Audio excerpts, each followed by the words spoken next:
Hello students, today I am going to cover the topic the system of social stratification from unit 3. This is a part of the complex society. Adam Smith noted in his discussion in a book An Inquiry into the Nature and Causes of Wealth of Nation with a lengthy description of division of labor underlying the developing economy. In an elaborate and highly developed economy, there are of course a lot of social positions, but the differentiation is found elsewhere as well as in the economy. It is found in administration, government, and in education, in specialized medical and social services, in recreation and entertainment, and so forth. Complementary to this division of labor with its differentiation of social position, there is a differentiation in outlook and in experience, in interest, in knowledge, in mode of living, and in inspiration.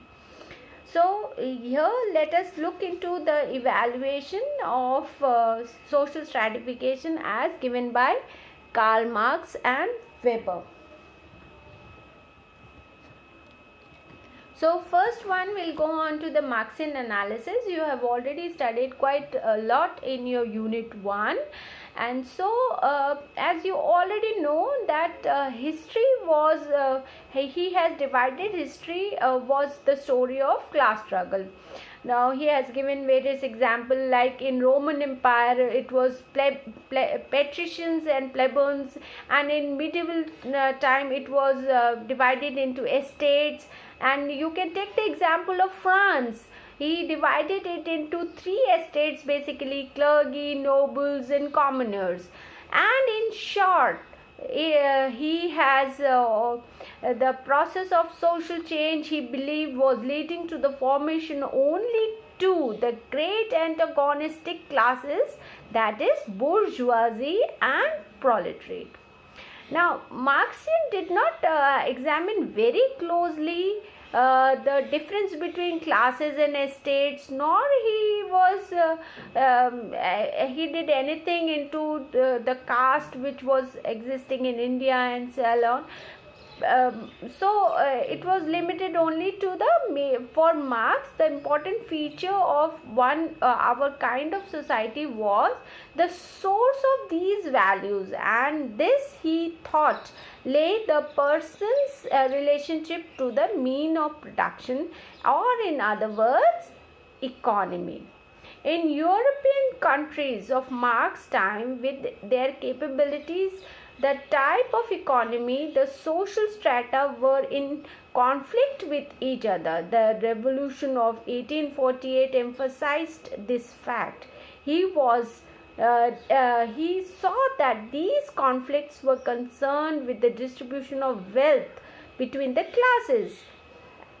And he noted that growing class consciousness resulting from the better communication linking between people together, and from better education, he was aware of growing dissatisfaction on the part of proletariats at being excluded from participation in control of economy, and thus leading to the development of their organizations politically. And now the last one is that what is important in an estimate of Marxian thought is that he pointed out on one hand to certain objectives of stratification, aggregates of people classed in terms of relationship to the economy, and on the other hand, subjective element of class consciousness. You should underline this word, class consciousness. A consciousness that would develop an industrialization preceded.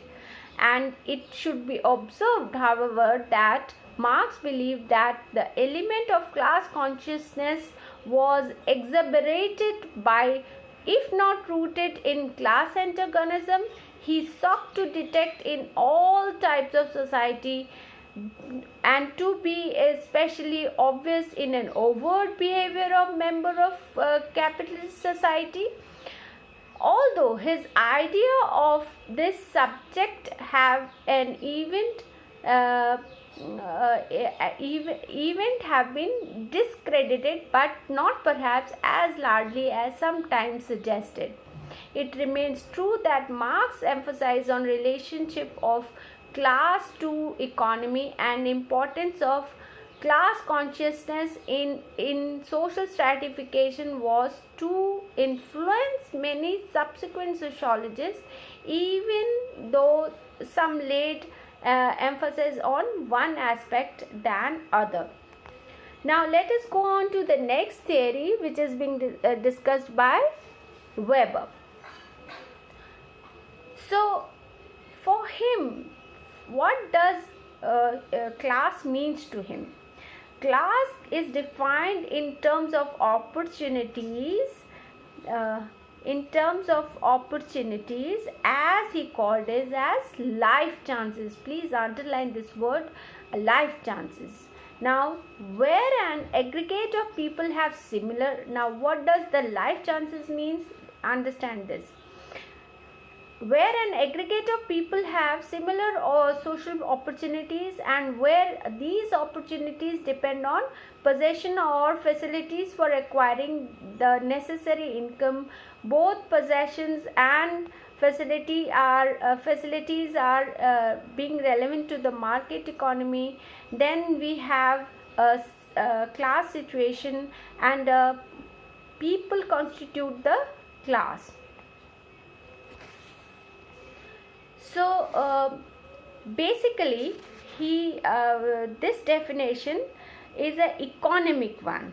Now how it is economic one? Now you see the distinction which he has made. Those who have property, chief, and there is a distinction between rentiers, that is the income which is derived from share dividend, rent, interest, and then entrepreneurs who control the economic resources and so forth. So various divisions was made on the basis of economy.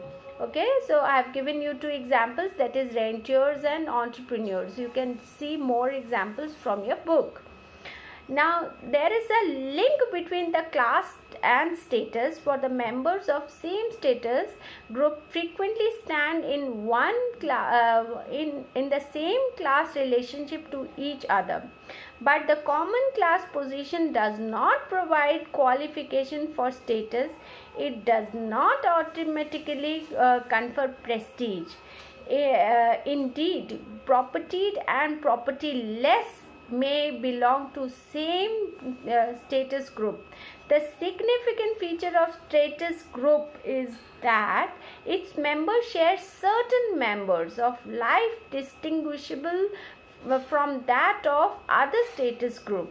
It is observed of two status groups, that is that if the mode of life or a style of life, as Weber described, distinguishing them alters, so that the distinction between difficult to discern that novel feature will introduce to restore the distinction.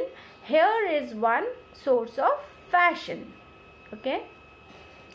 So one status group may be distinguished in a very rigid term from another, particularly if the members of each are different ethnic composition. In such cases, the status may usually become caste, which is the example of Indian society. So Weber. Now, one more point is that power is exercised in an economy by the status group, although it is formally organized in terms of institutionalized authority and is a social value distributed through the political system. In case of America and Britain, the importance of this Weberian analysis is that a system of social stratification is seen to depend upon the economic character of society, the way the prestige is distributed, and the kind of legal and political institution it possesses. That is the last point which is written on your screen. Here three criteria depend on the kind of interrelationship between them and their own intrinsic nature. So we may have different stratification system. I hope you will understand from this video the system of social stratification as given by Karl Marx and Weber. In case if you have any doubts, then please refer the notes which I have given you. Thank you.